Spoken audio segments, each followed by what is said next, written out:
Ryan Calloway and his hunting partner, Luke Tanner, were no strangers to the wild. They had spent years hunting in bear country, always prepared for the unexpected, but no amount of experience could have prepared them for what was about to happen. This was grizzly country.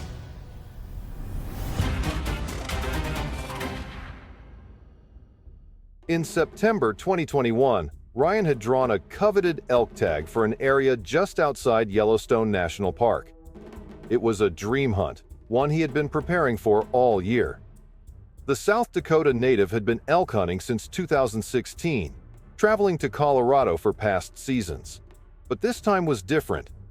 Elk hunting in Wyoming meant one extra layer of danger: bears.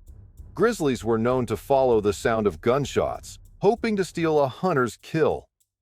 Ryan wasn't taking any chances.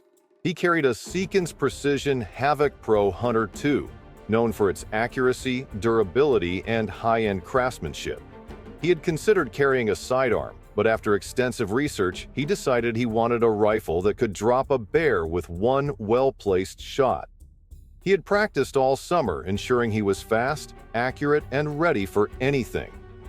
Luke, an experienced outdoorsman himself, joined Ryan for safety. Bear encounters were rare, but when they happened fast. Having a second set of eyes and a second firearm was the best precaution they could take. The first day of their hunt was uneventful. They saw plenty of elk sign, but the animals were staying hidden. At dawn on day 2, the hunters moved deeper into the backcountry, hoping to locate a herd. The thick pine forest was filled with wildlife, but it wasn't elk that caught their attention. It was fresh bear scat. The massive pile was still steaming, a clear sign that a grizzly had been in the area just minutes before. Ryan and Luke exchanged uneasy glances. They had seen bear sign before, but this felt too close for comfort. Still, they pressed on, moving cautiously through the timber. Then, everything changed. A deep, guttural huff echoed through the trees. Ryan barely had time to react before a massive grizzly bear exploded from the underbrush, charging at them at full speed. 20 yards. The bear was a freight train of muscle and fury, moving faster than seemed possible for something so big. Its claws dug into the earth, tearing up dirt as it barreled toward them. Luke shouted, "Bear!" but Ryan's instincts had already taken over. He grabbed his Havoc Pro Hunter II, his body moving before his mind had time to process the danger. 15 yards. The bear's eyes were locked onto him. 10 yards. This was life or death. Ryan took a deep breath, steadied his aim, and pulled the trigger. The bullet slammed into the bear's skull, just above its left eye. The impact was devastating. The bear's momentum carried it forward, but then, suddenly, it collapsed. A dead stop. The record-breaking grizzly slid across the dirt, stopping just a few feet from Ryan and Luke. Silence. Neither man moved. They just stared at the bear, their hearts hammering in their chests. Luke was the first to speak. "One shot," Ryan exhaled, his hands shaking from adrenaline. "One shot." They radioed for help, knowing they needed to report the incident to Wyoming Game and Fish authorities. When the officials arrived, they were stunned. The grizzly was one of the largest ever recorded in Wyoming, weighing a staggering 1,100 pounds. The wardens commended Ryan's shot, stating that one clean hit to the skull had saved both of their lives. Most people never survive a full-speed grizzly charge. As they packed up camp the next morning, Luke admitted something. "I thought we were dead." Ryan nodded. "If I missed, we would have been." The Wyoming wilderness had tested them, and in a split second, a single shot had made all the difference. Would they return? Absolutely. The Wyoming backcountry isn't for the weak. Out here, you don't get second chances. Josh Carter and Ethan Rhodes knew that. They'd hunted these mountains for years, tracking elk through rough country, dealing with whatever nature threw at them. But nothing, not a bad storm, not a bull with a bad attitude, could prepare them for what was coming. They had their rifles, their gear, and their instincts. But in grizzly country, sometimes that ain't enough. The plan was simple. Get up high, glass for elk, and put some miles on their boots. By mid-morning, they stumbled onto a fresh kill. Not just any kill. The rib cage was ripped open, meat still steaming in the cool air. Josh felt his gut tighten. This ain't good. Ethan crouched down, running his fingers over the dirt. Big bear, fresh tracks. That's when they heard it. A deep rolling huff, the kind that sinks into your bones and tells you you're in trouble. There wasn't time to think. The grizzly exploded out of the trees, closing the distance fast. A freight train of muscle and teeth. Josh's hand flew to his rifle, but the bear was already too close. 15 yards. 10. The ground shook under its weight. "Climb!" Ethan yelled. Josh didn't argue. He dropped everything and ran for the closest pine, digging his boots into the bark, scrambling up as fast as he could. Ethan was right behind him, his hands burning as he clawed his way higher. The bear hit the tree like a wrecking ball, shaking it hard enough to nearly knock them loose. They were trapped, and the bear wasn't leaving. For what felt like an hour, the grizzly circled below, pacing, grunting, watching. Josh's arms burned from hanging on. His rifle was still strapped to his back, useless. Then came the moment they had dreaded. The bear started climbing. Josh felt the branches creak under his weight as he shifted, finally getting a grip on his rifle. The grizzly was clawing its way up, eyes locked on him. No time to second guess. Josh threw the rifle to his shoulder, his pulse hammering. The bear was almost in his face. He exhaled, squeezed the trigger. The Remington 700 boomed, the shot hitting dead center. The grizzly jerked, its massive frame going stiff. Then it let go. The thud it made when it hit the ground shook the whole damn forest. Silence. Neither of them moved. The bear was down, blood pooling under its massive body. Ethan finally let out a breath. Jesus! Josh climbed down, legs shaking. He nudged the bear's lifeless frame with his boot.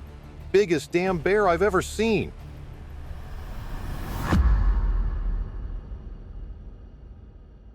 The night was cold, the kind of cold that seeps into your bones and makes you grateful for every layer of fabric between you and the wind.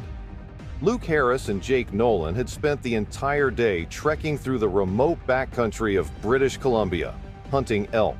The terrain had been rugged, the trails barely there, but it was worth it. They had seen fresh tracks, heard distant bugles, and were convinced tomorrow would be the day they got their bull. Tired and satisfied, they set up camp near a quiet stream, far from any roads, deep in grizzly country. They ate by the fire, talking about past hunts and the thrill of the chase, before finally crawling into their tent. Their rifles were propped against a tree just outside, their Glock 20 tucked away for safety inside the tent. The wind howled softly through the trees. They never heard it coming. Luke woke to a deafening roar and the tent collapsing around them. For a split second, he was still half asleep, confused, disoriented. Then came the screams, raw, agonized, terrifying. Jake. Something huge and heavy was thrashing inside the tent, ripping fabric, knocking over their gear. Luke barely had time to roll away before he felt the weight shift off him. Then he saw the shape of the bear in the dim light, dragging Jake through the shredded remains of their tent. Jake was kicking, punching, fighting for his life, but he was no match for the 900-pound grizzly that had him in its jaws, hands shaking, desperately feeling for his Glock. He could hear the bear snarling, its teeth tearing into Jake, the horrifying sound of bones snapping. Then the screaming stopped. Jake was gone. The bear lifted its head from Jake's lifeless body, steam rising from its mouth in the cold air. And then it turned toward Luke, its eyes locked on him, and it charged. Luke had no time to think, just react. Boom! The first shot slammed into the bear's chest, but the beast didn't even flinch. It just kept coming, faster, deadlier. Luke kept firing. Every shot landed, but the grizzly was too big, too strong, too enraged. It wasn't stopping. Luke backpedaled fast, nearly tripping over a fallen log. He fired again, but the bear was almost on him now, jaws wide, ready to end him. He had one shot left. Luke aimed at its head, just below the eye. Boom! The bear staggered, took one more step, then collapsed. It hit the ground just feet from where he stood. Luke stood frozen, gun still aimed, hands shaking uncontrollably. The bear was enormous, over 900 pounds of pure muscle and fury, one of the biggest grizzlies ever recorded in the area. It had taken 7 direct hits to bring it down. Then his eyes drifted to Jake. His best friend lay lifeless in the dirt, his body torn apart. The wilderness had taken its price. The night stretched on in eerie silence. Luke stayed by the fire, Glock still in his grip, watching the trees, waiting for dawn. By the time help arrived the next morning, Luke was still sitting there, staring at the monster that had almost killed him. They had come to hunt. Instead, they had become the hunted.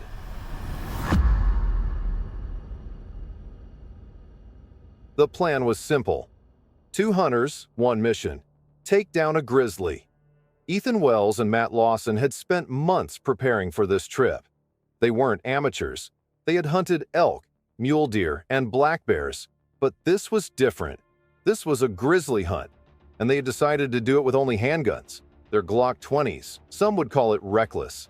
They called it a challenge. For days, they had been tracking their prey deep in the wilderness of Alaska's Wrangell Mountains. The bear sign was everywhere. Fresh tracks in the damp earth, massive claw marks raking the bark of trees, the pungent, musky scent of a grizzly lingering in the air. They knew the bear was close. Adrenaline pumped through their veins. This was the moment they had been waiting for. What they didn't know was that this grizzly wouldn't go down easy, and one of them wouldn't make it home. The air was still. The only sounds were the occasional rustle of leaves and the distant cry of a raven. Then Matt froze. His eyes locked on something beyond the tree line, a massive shadow shifting in the undergrowth. "Ethan," he whispered, not moving. "There." Ethan followed his line of sight and his breath caught. The grizzly was enormous, easily 900 pounds, towering over the brush like a nightmare. It hadn't seen them yet. It was sniffing the air, moving slow, unaware that death was lurking nearby. Matt's fingers tightened around his Glock. "Take the shot," Ethan whispered. Matt exhaled, steadying his hands. Then he squeezed the trigger. The 10mm round struck the bear in the shoulder. It let out a guttural roar, spinning toward them, its eyes burning with fury. "Hit it again!" Ethan yelled. Matt fired again. The bullets connected, one in the ribs, one near the chest. For a moment, the bear staggered. They thought it was going down. They were dead wrong. The bear wasn't done. It turned on them, its muscles rippling beneath its thick fur, its breath heaving in rage. And then it charged. The ground shook under its weight. Matt fired again. Nothing stopped it. It was still coming. Ethan turned and sprinted toward the trees, hearing Matt's gun go off behind him. The bear was only seconds away. Matt was running too, but he was slower. And that was all it took. The grizzly slammed into him with full force. Matt's scream echoed through the valley as he was sent sprawling to the ground. The Glock flew from his hand. Before Ethan could react, he heard the sickening crunch of teeth sinking into flesh. Ethan had no choice. Blood soaked the ground. Ethan's mind raced. He had to do something. With shaking hands, he pulled his Glock from its holster. The bear lifted its head, Matt's blood dripping from its muzzle. Ethan took aim. Boom! The first shot missed. The bear turned toward him, those dead black eyes locking onto his. It charged the tree. Ethan fired again. One bullet struck its jaw. The bear staggered but didn't stop. It clawed at the tree, roaring in fury. Ethan aimed one last time. Boom! The bullet tore through the bear's skull. It collapsed, letting out a deep, shuddering breath. And then, silence. Ethan dropped from the tree and ran to Matt. He was barely breathing. His face was pale, his body torn. The bear had done too much damage. Ethan fell to his knees, pressing his hands over the wounds, trying to stop the bleeding. But deep down, he knew it was too late. Matt's eyes fluttered open. He looked at Ethan, trying to speak, but no words came. And then, he was gone. The sun was setting, casting a dim orange glow over the valley. The world felt too quiet. Ethan sat there staring at the body of his best friend. He had come here for a hunt, but he was leaving alone. The next morning, a rescue team arrived. They retrieved Matt's body and confirmed what Ethan already knew. This bear was a record-sized grizzly, over 1,000 pounds, one of the largest ever taken down in the area. But there was no victory in it. This hunt had taken more than just a trophy. It had taken a life. Ethan never went bear hunting again. He had already faced the deadliest predator of all.